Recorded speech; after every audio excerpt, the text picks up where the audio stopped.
Kind of see the it's up on the cross. Oh, yeah. It's just there's not enough light to really see it. Yeah. Well, I only have certain paints that I could use right away. I think the sign looks cool though.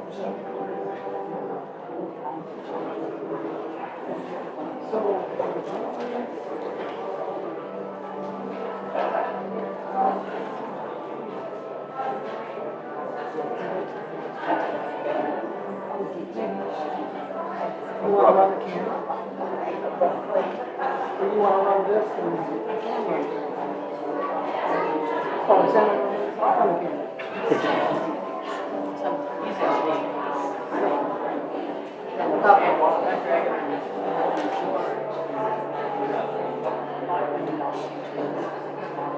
It's about the camera start.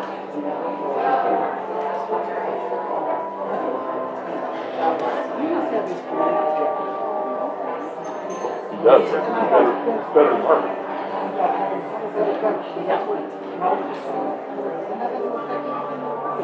That doesn't matter to us. If it was in the evening, our projector is great. But it's got kind of just doesn't get enough. Yeah.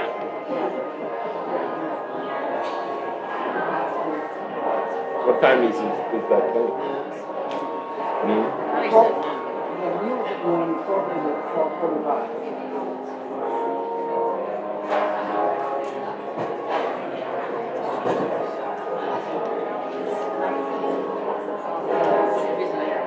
Put it back on the welcome. I don't know why it's on this. Put it back on the welcome. Where it says welcome. That's all right.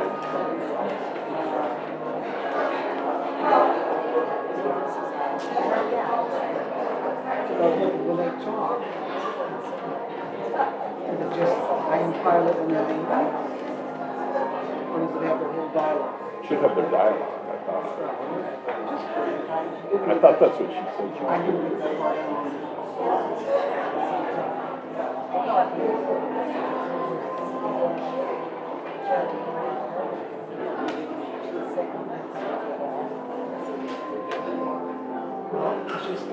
Just a picture. That's super easy.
How are you doing?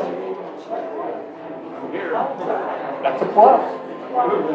Up and moving, that's good. Can you see the TV? Better than the screen? And we can see our pretty good. Good crowd.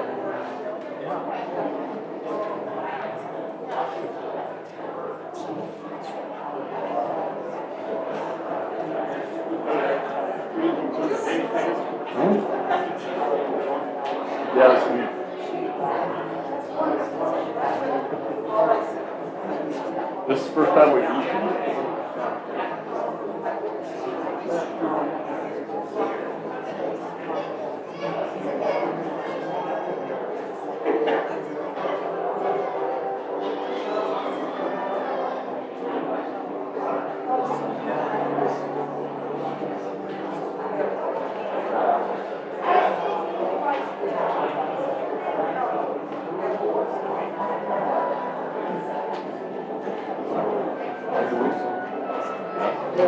Okay.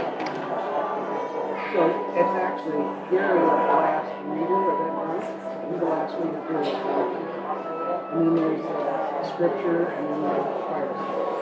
Okay.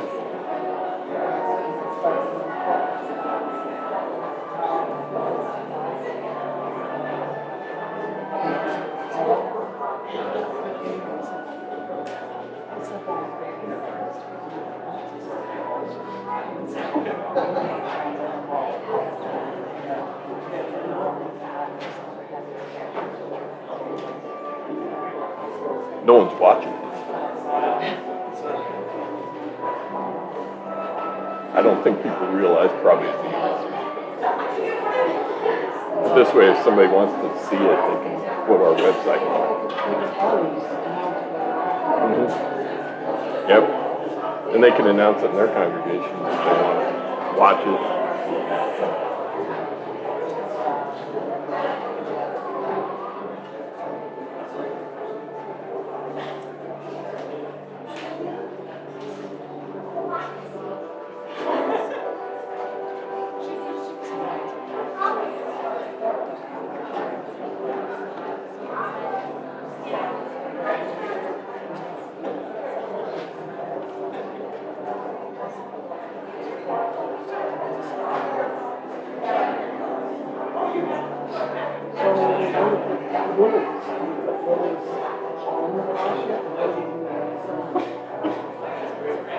Oh.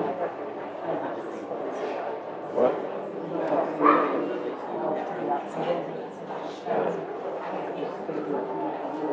I think so. Maybe. Yeah, probably. Except that we'll probably move the cross. We'll probably move the cross back out of the way at the altar.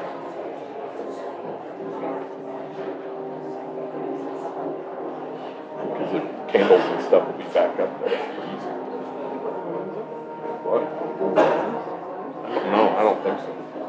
Renee hasn't said it. Helium was getting harder to get No, last he knew how to do that. She had trouble getting helium last year.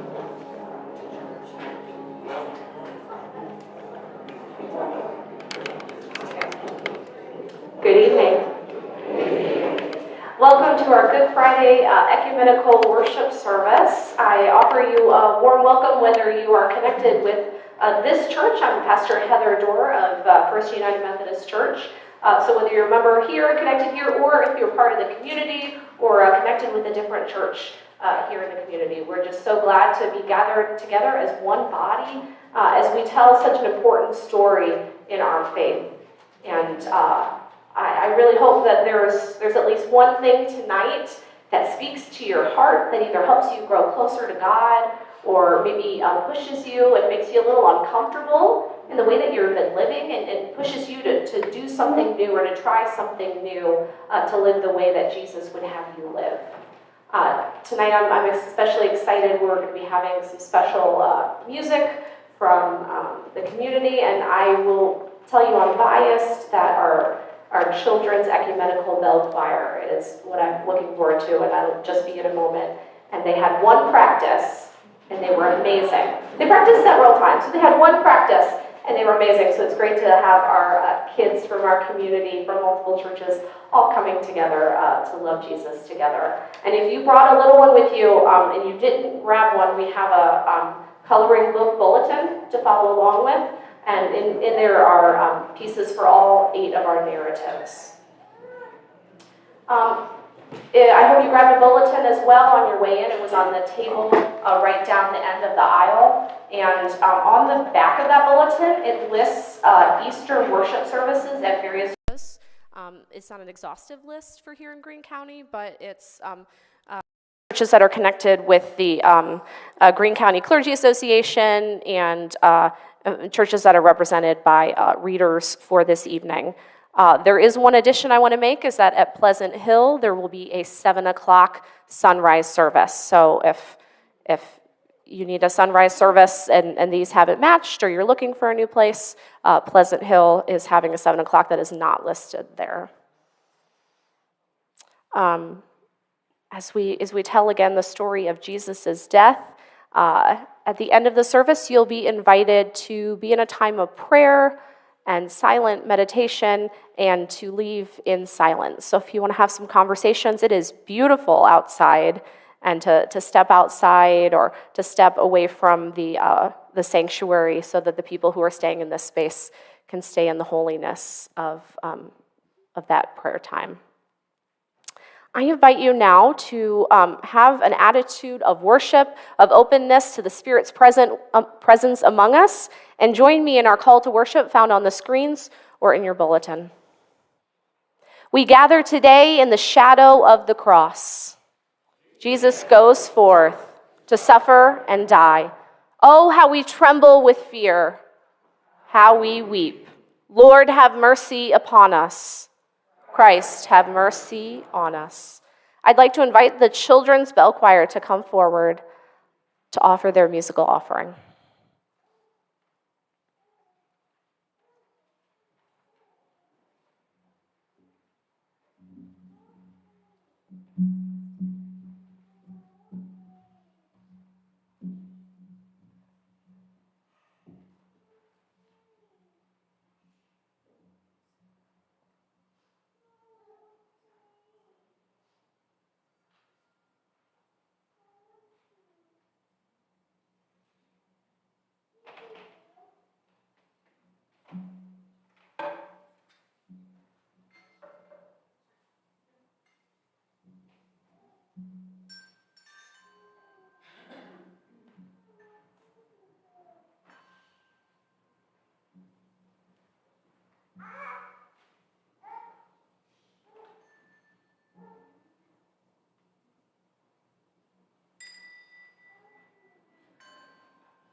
Technical difficulties.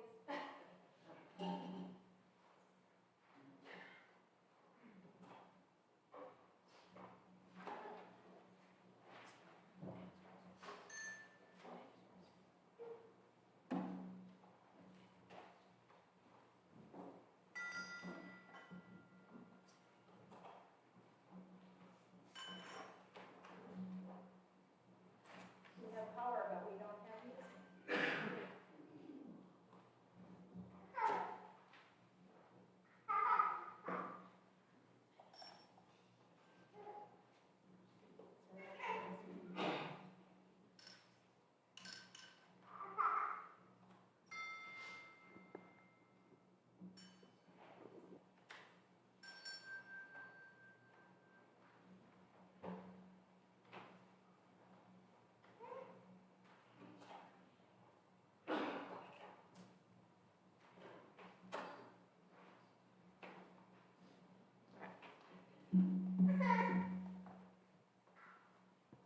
Why don't we rise and sing our opening hymn, which is the same as what the kids are going to play for us, and we're going to let them work on those technical difficulties. So we're going to join together.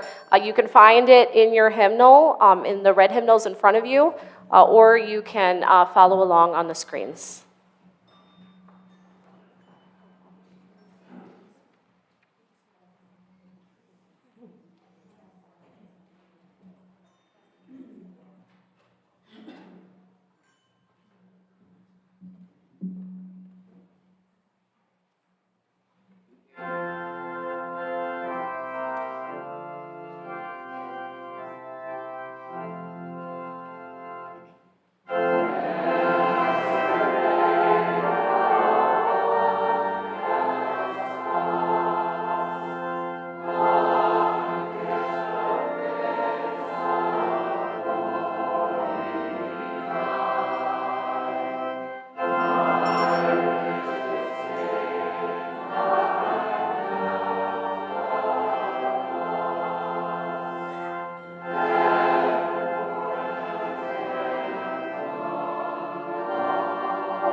Please be seated.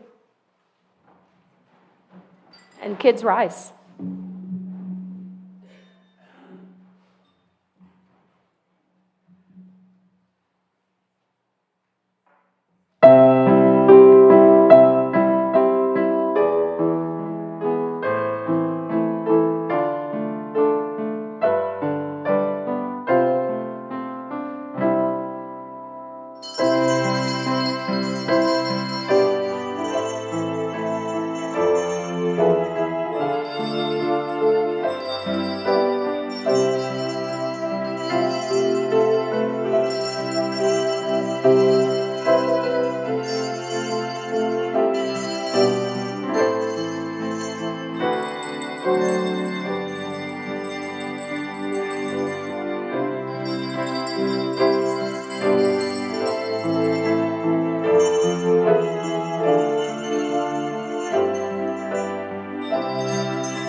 Our scripture reading from for this evening comes from Isaiah chapter 53.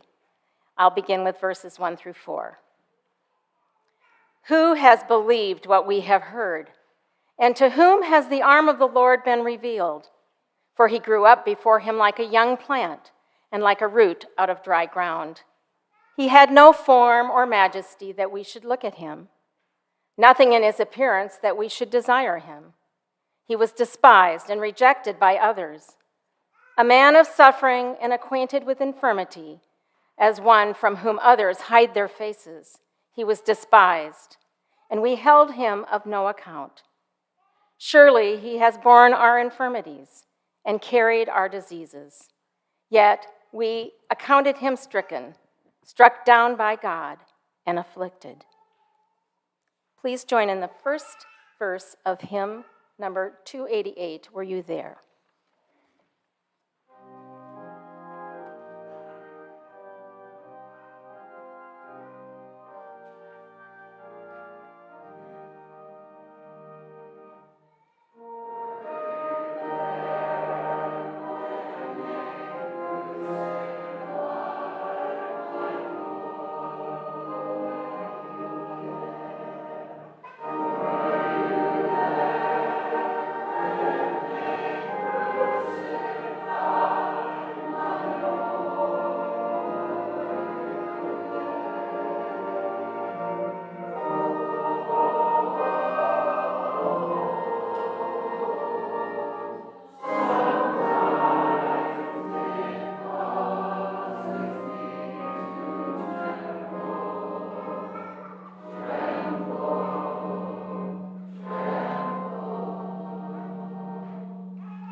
I am innocent of this man's blood.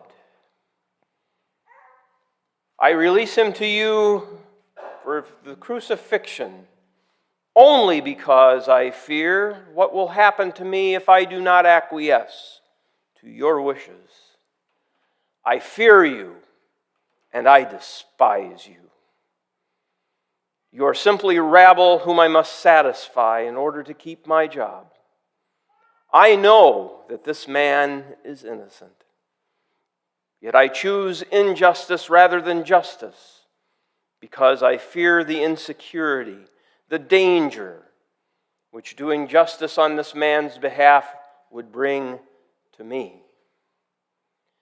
Do not act as you are astonished at my cowardice or by my refusal to uphold the principles of my office. I am but one man. Yet you see my actions replicated by your own leaders, and yes, by you yourselves in countless examples. You see me in every politician who places personal interests above those whom he purports to serve. You hear me say, I was only following orders when I inflict pain and injustice on innocent people.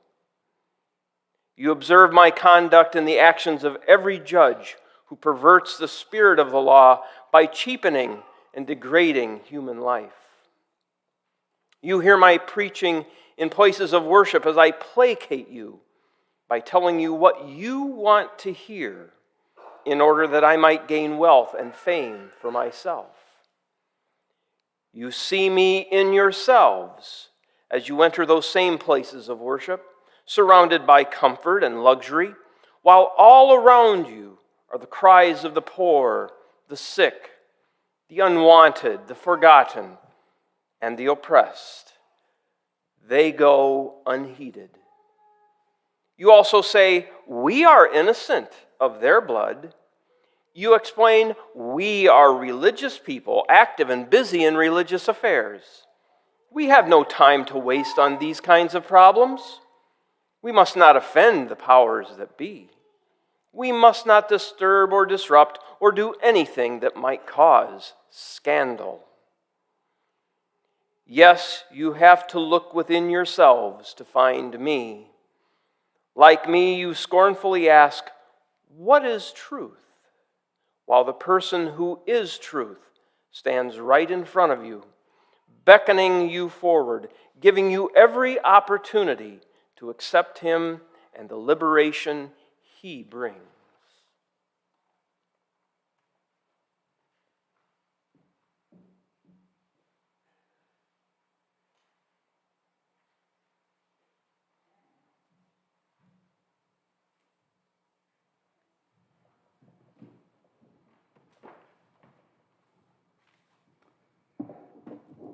You do not know me. I am Simon the Cyrenian. I am a working man of the country, a ruffian, some people say. I make my living by my hard work and toil and have no education to speak of. I perform the simple and often degrading task which most people refuse to do. You see me in the field, the smithy, or the carpentry shop as you pass by. I see how you look at me, often with contempt, but mostly as if I were not really there, or at any rate as if I were no more important than the animals which go in and out of the fields I plow. You thank God on hot days that you do not have to toil and sweat in the sun like me. You consider me a brute, uneducated, rough, ill-bred, not a man who would be invited into nicer homes. But today a strange thing happened. I returned to the city hot, in need of rest, and the soldiers forced me to carry a cross for a criminal on his way to crucifixion on Golgotha. The soldiers often forced me to act as their beast of burden. I don't mind. There's a young rabbi that taught me to turn the other cheek and go the extra mile. I accept the honor God has given me in creating me with a back that is strong and hands that can work tirelessly. And something happened to me as I picked up the cross. I looked into the eyes of the criminal, saw that he was near collapse from exhaustion, and yet there is an indomitable fire in his eyes, not the fire of rebellion against those who have condemned him, but the fire of willing purpose. Almost as if he chooses gladly to continue this way. I notice his hands, calloused like mine, his feet, the sturdy ones of a wanderer. And I look again at his face. It is the face of those I see often in the fields, the shops, the fishing boats. The face of the simple, humble, hard-working, unknown people with whom I live and work.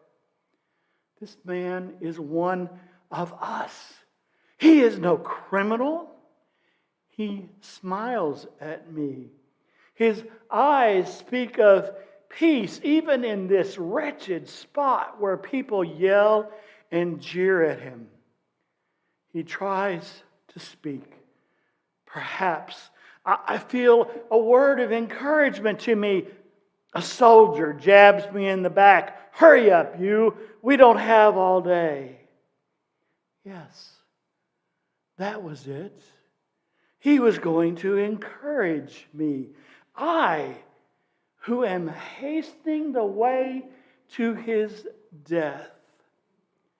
I pick up his cross and follow. I sense somehow that this man is beginning to lead me on a much longer journey than the one we take today. And I will follow him. I will carry his cross.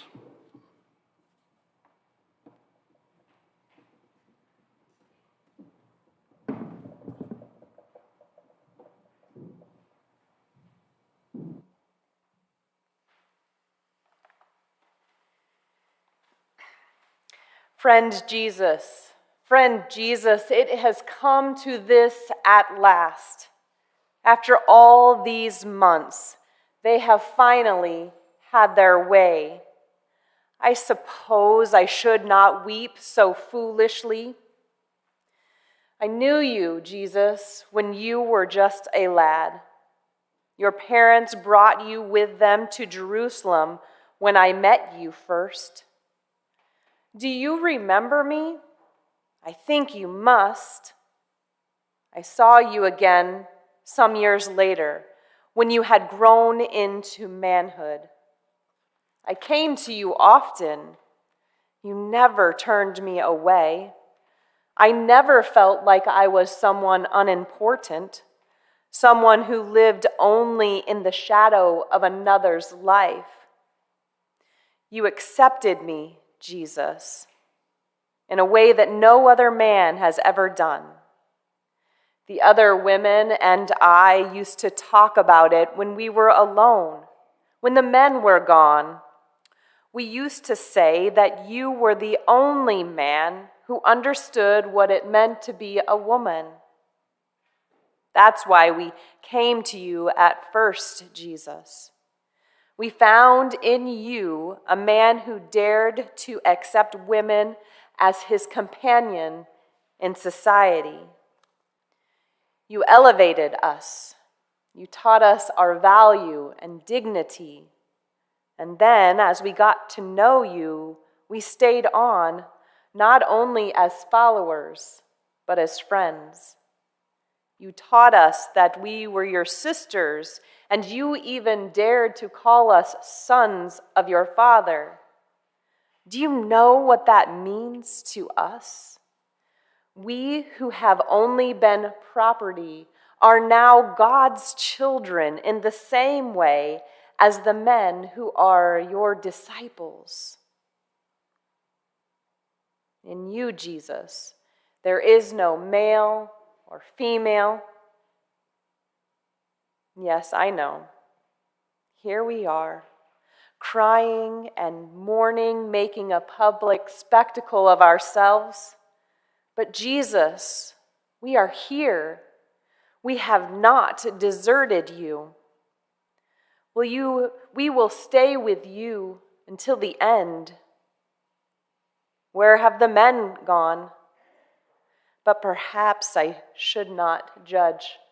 Perhaps to the authorities, we are just silly women over whom it would be senseless to make a fuss. Perhaps the men were right to have run. Perhaps, Jesus.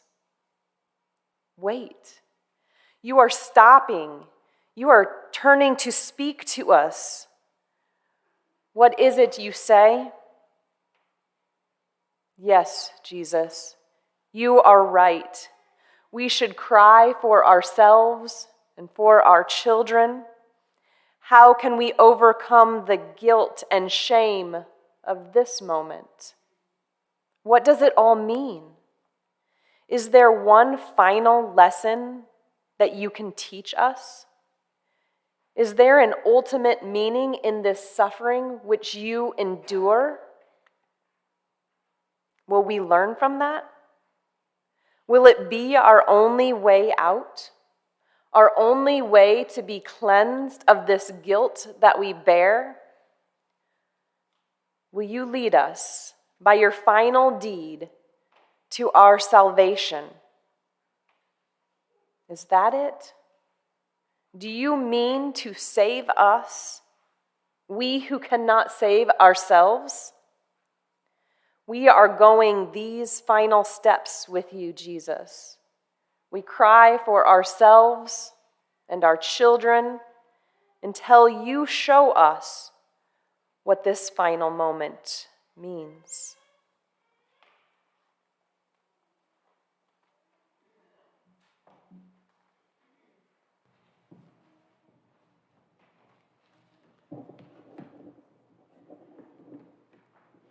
From Isaiah 53, we hear these words.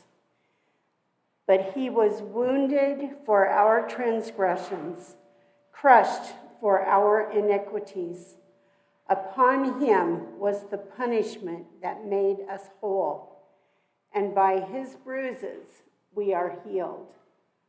All we like sheep have gone astray. We have all turned to our own way, and the Lord has laid on him the iniquity of us all. He was oppressed and he was afflicted, yet he did not open his mouth. Like a lamb that is led to the slaughter, and like a sheep that before its shearers is silent, so he did not open his mouth.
Into my hands, Jesus of Nazareth.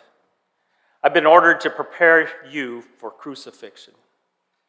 I've heard about you often. Now I see for myself.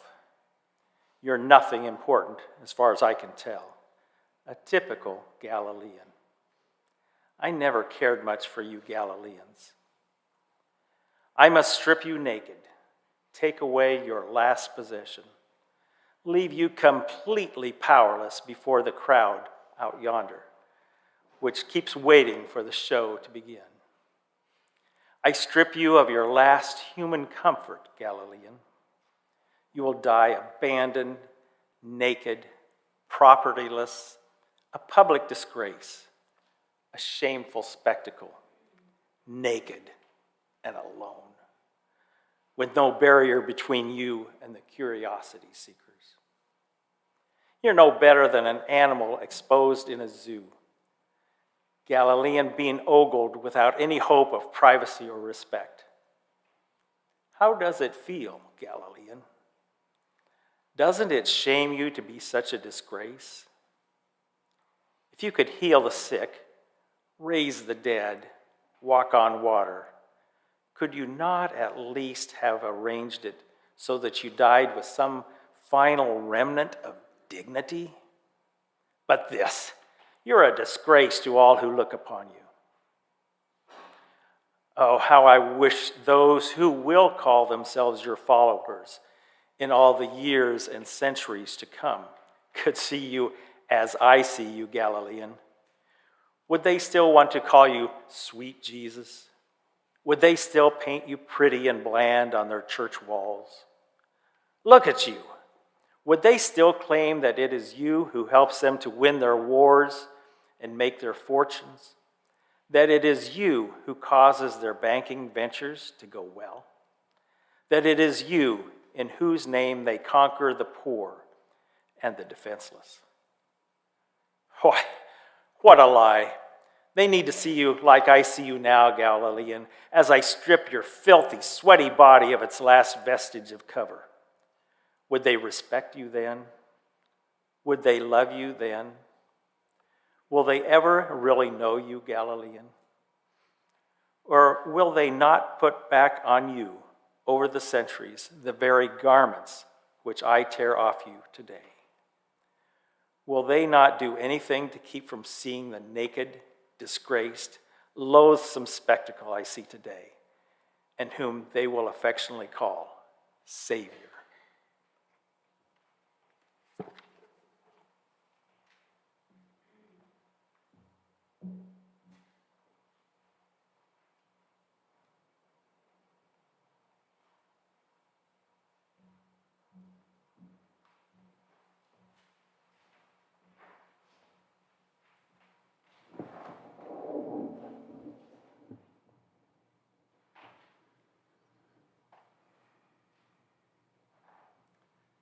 Listen, I'll speak fast. I do this talk while I prepare the nails. I don't like doing this. I don't like it one bit. They make me do it, you know. They say the same thing will happen to me if I don't. Don't be afraid to scream. It'll help you bear the pain. Go ahead. Scream like crazy. Don't fight it. Just let me get it over with. I don't know what you did or why you're here, but please don't fight it.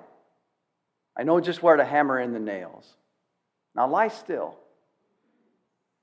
I've got to hurry. They're yelling at me to get started. Why didn't you drink that gall? It dulls the senses. I know, that's your business. Well, now I've got to do my business. Try not to look at me while I do this, will you? Your left hand. There. Scream it out. It won't be long now. The right hand. Don't kick. Hold your feet still. You won't feel a thing in another hour. Don't look at me, please. I have to get one nail through both of your feet. Over here, you guys. I could use a hand while I finish his feet. This one was half dead before I even got a hold of him. What did he do anyway? King of the Jews? This is the first king I've ever nailed to a cross. Bring the next one over here.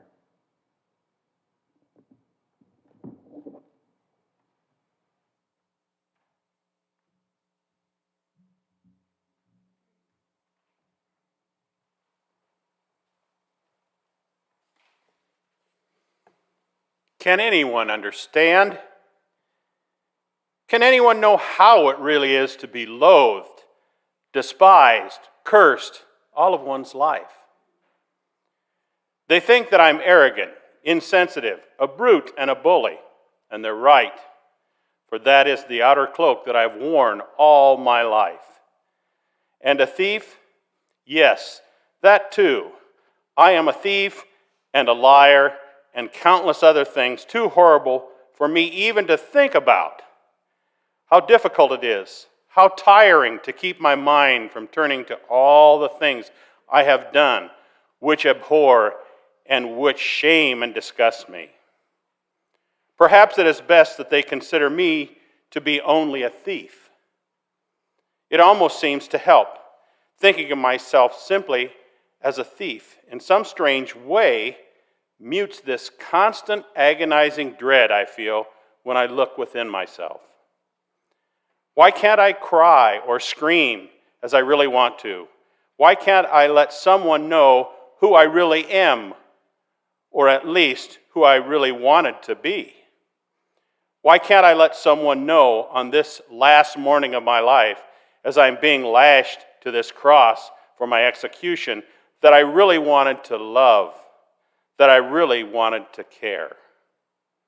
If only there were someone who, as I hung here in these last moments, would listen to me, someone to whom I could scream or cry or even groan.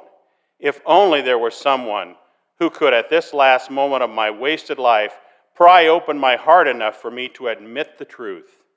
Someone to whom I could say, I'm hurt, I'm in pain. Won't you please help me?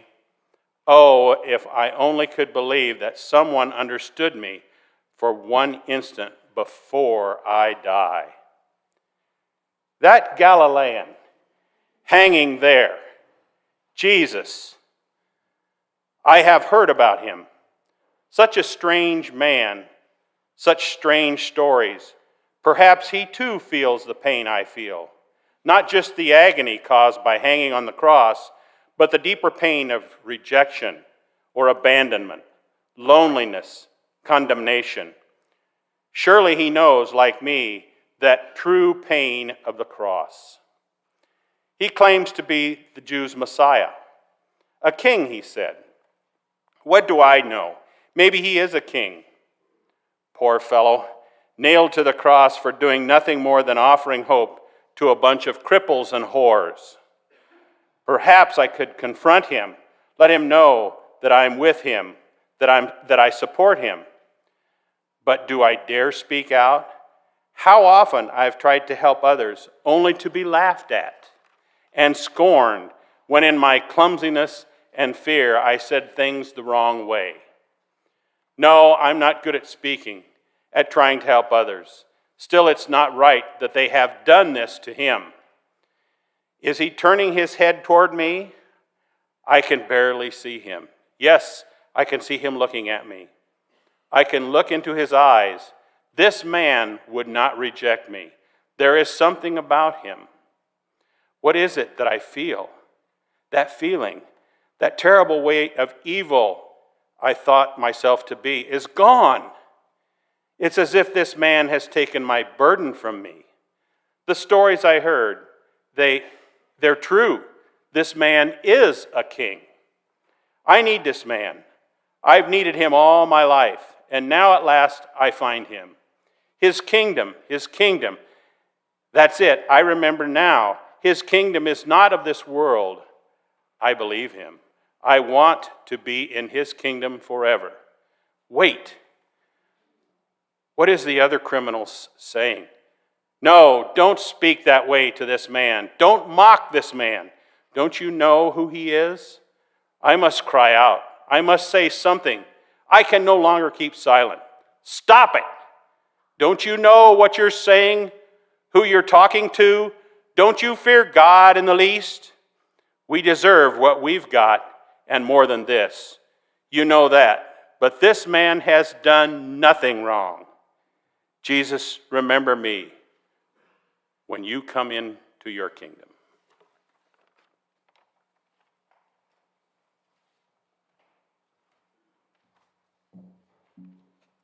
From Isaiah.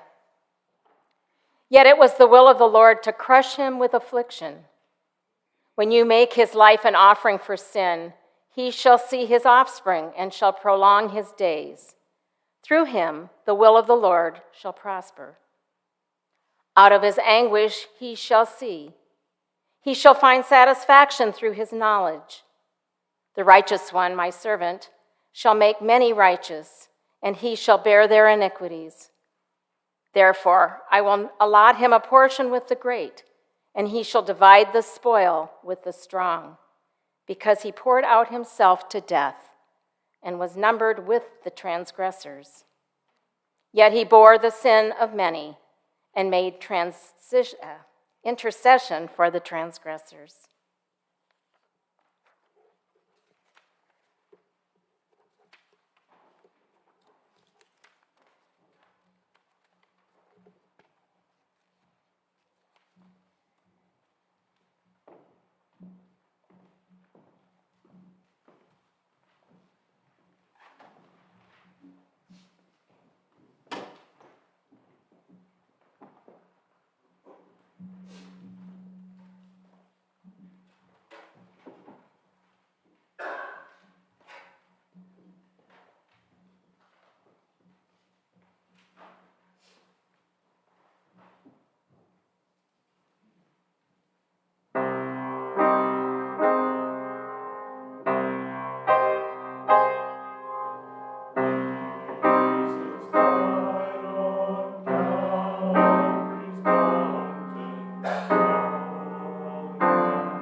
Son, how I wish it were over for you. I want it to end.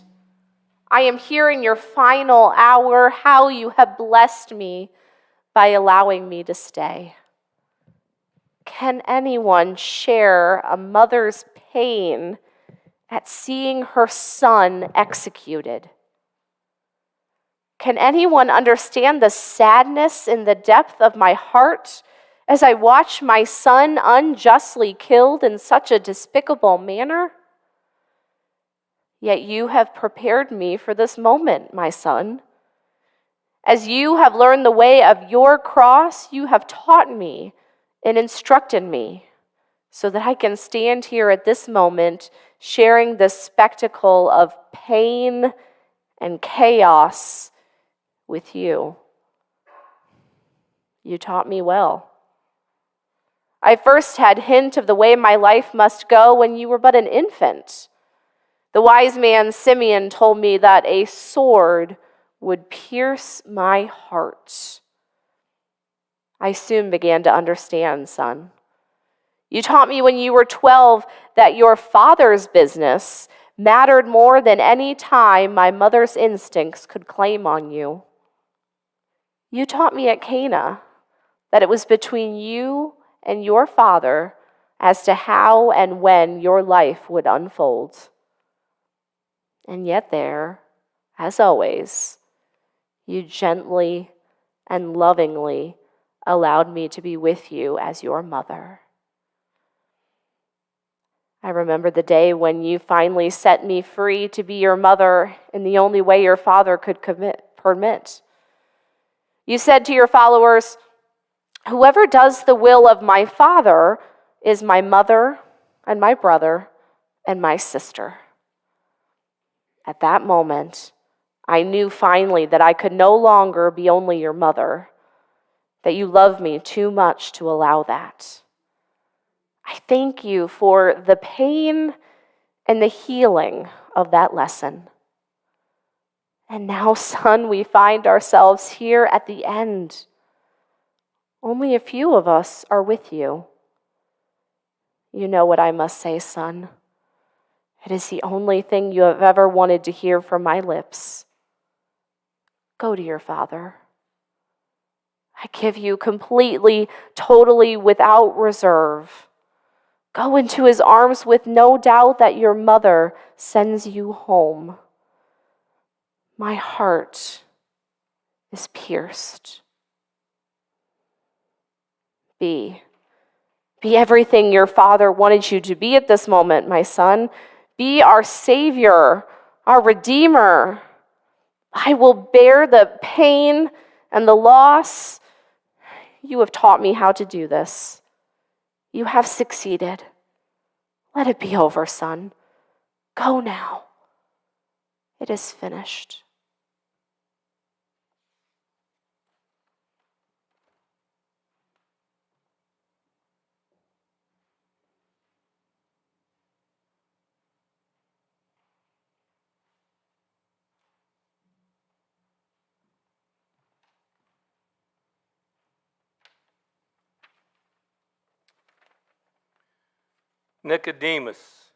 Nicodemus, how could it ever come to this?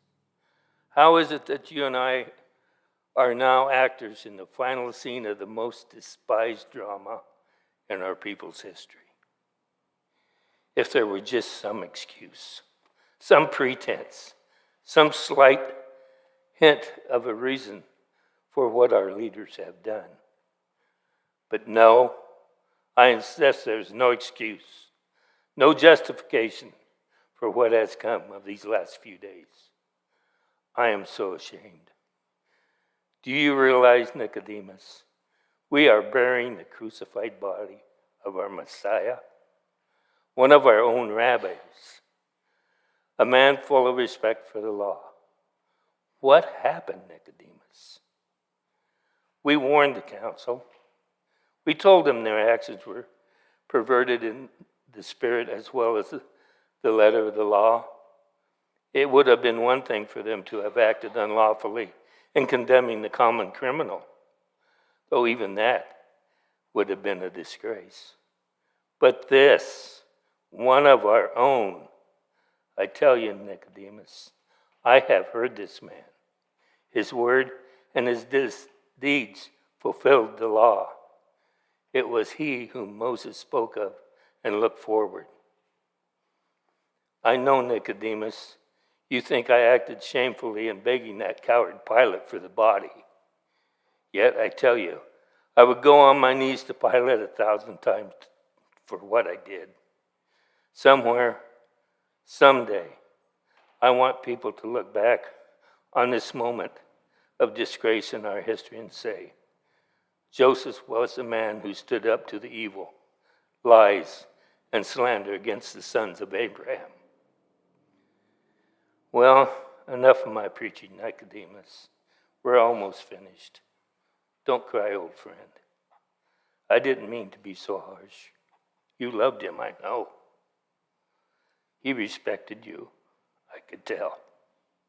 He was proud of the way you represented the heritage of our fathers. It's all over now. We did a good job. He's wrapped up tight. I suppose we should leave. But first, just one last time, Nicodemus, would you tell me what he said to you that first night you went to him? That's it. The part about our needing to be born again. How could I ever have forgotten that? Born again. Born of the Spirit, you say. Everyone who believes in him has eternal life. Well, it was a beautiful thought, Nicodemus. I really hoped it would have happened. He even said that he must be lifted up, just as Moses lifted up the snake in the desert. But it's all over now. I guess it was just a dream. Too much to have hoped for. Let's go, Nicodemus. Let's roll the stone over the grave.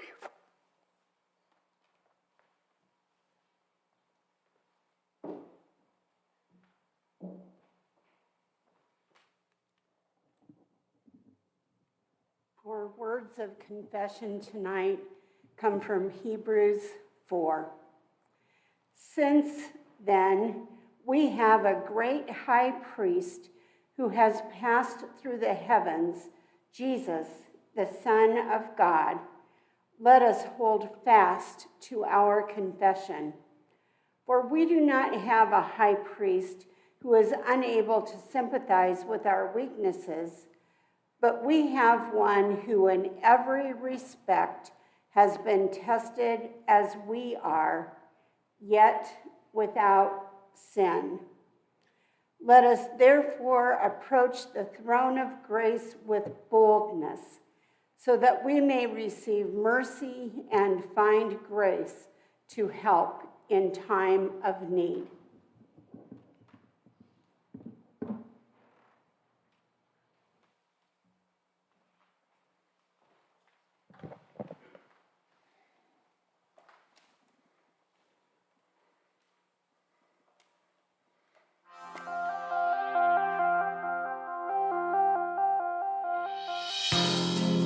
Dear Lord, I'm on my knees again. I come to you 'cause you understand. I've tried so hard, but I just can't change myself. That's why I know I need your help. So here I am, this is my plea. My only hope is love for me. I'm reaching out so desperately. Come take my hand, take all of me. Just as I am, oh Lord, you make what's broken new. Why can't I learn just to follow you? I want to know you, to feel you in my soul. I surrender all control. So here I am, this is my plea. My only hope is your love for me.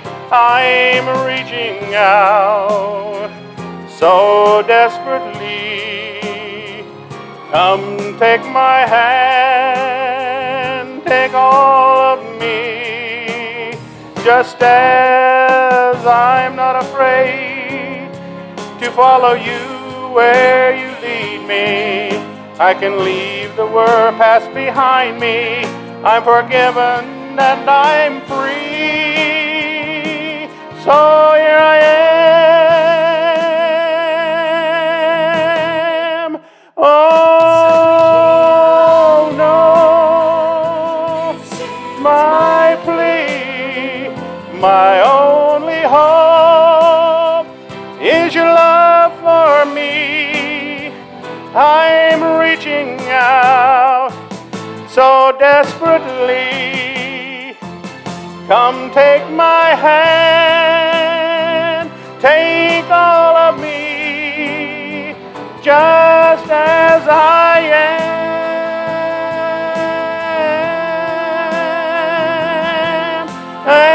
Oh, your love for me. I'm reaching out so desperately. Come take my hand, take all of me, just as I am.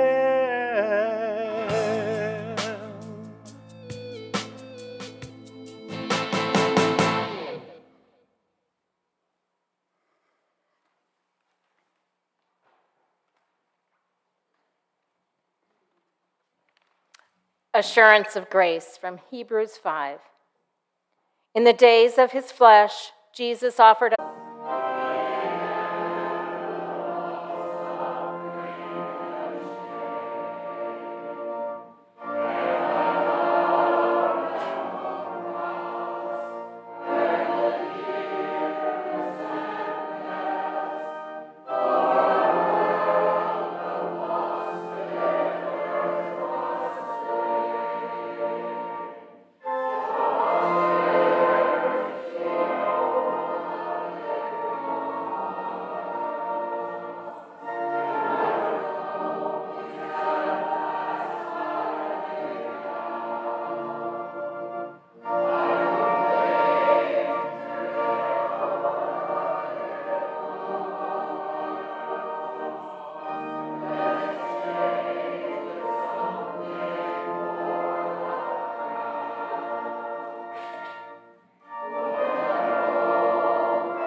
For God so loved the world that he gave his only Son, so that everyone who believes in him may not perish, but have eternal life.